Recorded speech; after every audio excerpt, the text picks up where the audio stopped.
common location here with Jim Kambosos.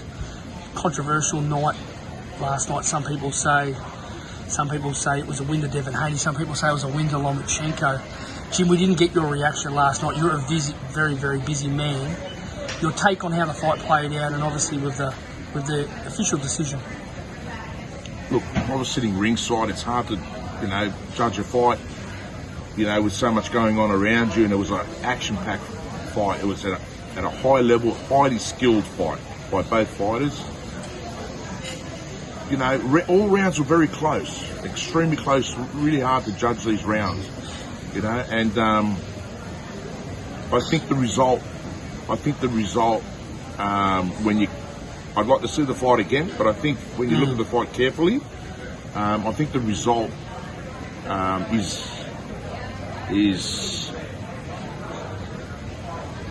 it's pretty much close to the result. But I would have been happy with a draw.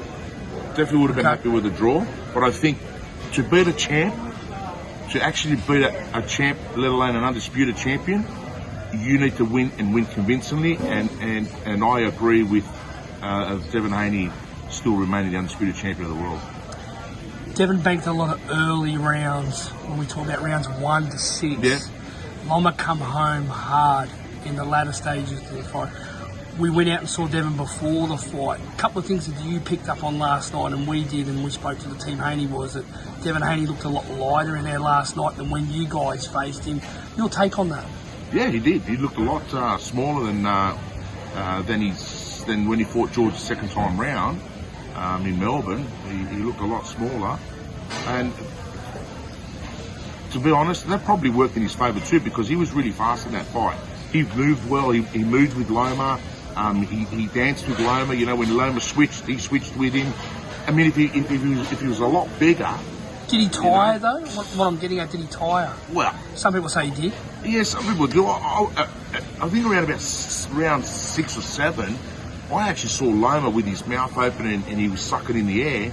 And I'm thinking to myself, Loma's fatiguing here, because the pace of the fight actually, it kind of dropped a few notches. Yeah. And I thought Loma's fatiguing.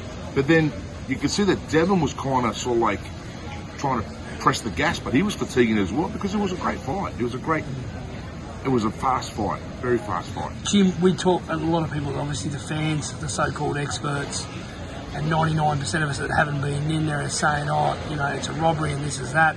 Your son actually spoke about that when he was swamped coming out of the MGM Grand. Guys, Ludabella, a lot of people said, guys, let's celebrate what a great fight that we had. Is it one of the best fights you've ever seen live? I wouldn't say the best fight you've seen. No, but one of the best. It's up there. It's rated highly as a very skilled fight, and that's the beauty of it. I think the referee refereed the fight really well. He was the same Harvey. He's the same referee that refereed Kambosos and Teofimo, and he made sure that there was no holding in the fight, and he kept it clean, and that's sort of like gave the fight another angle where it was a fast fight, But it was a great fight. I mean, it's not the best fight I've ever seen. The best fight I've ever seen is George Kambosos when he beat Teofimo Lopez. That's the best fight that I've ever seen. 13-1 underdog, and look what he did. In my eyes, that's what I judge as the best fight I've ever seen. But no, all good. What does Devin do now? Does he move up, or does he stay at 135? Look, the beauty of that result last night is that Devin's going to move up to 140, and he's going to move up to 140, and he's going to vacate. And I've already mapped out George's pathway. And sorry, we just had some Pelican trying to come in the back of our interview. He'll be fighting for a vacant title.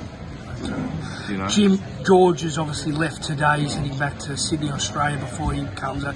You're heading to a different destination, undisclosed destination. Yeah, I'm just going to scope some training facilities and where we're going to set up George's camp in the States.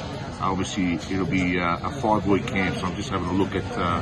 So I'm transiting through Denver currently to overscope some areas in, Colorado, Mid-America,